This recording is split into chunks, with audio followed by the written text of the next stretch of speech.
Night 9 అవుతుంది. Next day మార్నింగ్‌కి బ్రేక్‌ఫాస్ట్‌కి అసలు ఏమీ నానబెట్టలేదు.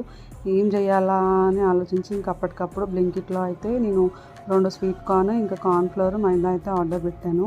స్వీట్ కార్న్ కాస్ట్ ఎక్కువే పడింది కానీ ఇంక తప్పదు. ఇంకా కొంచెం ఇంట్లో శనగపప్పు ఉంటే అది 1 అవర్ నానబెట్టాను. ఇంకా నానబెట్టి శనగపప్పు ఇంకా కార్న్స్ అయితే మిక్సీ పట్టాను. అందులోనే ఆనియన్, ఇంకా జీరా, అన్నీ ఉప్పు, కారం అన్నీ వేసేసి, పచ్చిమిర్చి అన్నీ వేసేసి మిక్సీ పట్టాననమాట.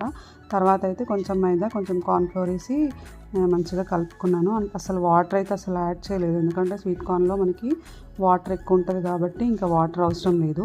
ఇదైతే నా ఓన్ రెసిపీ, నేను యూట్యూబ్లో చూడలేదు, ఎవరు చెప్పలేదు. నేనే ట్రై చేశాను ఎలా ఉంటుంది టేస్ట్ అని చెప్పి ఇంకా ట్రై చేశాను. టేస్ట్ అయితే పర్లేదు, బాగానే ఉంది. అంటే నేను ఎలా ఉంటుందో అని అనుకున్నాను కానీ ఓకే, తినొచ్చు. మీరు ఎప్పుడైనా ఇంట్లో ట్రై చేయండి. ఇంకా ఇది చికెన్ సూప్తో తింటే బాగుంది. అంటే నేను ఇంట్లో చికెన్ వండాను కాబట్టి చికెన్ సూప్తో తిన్నాను.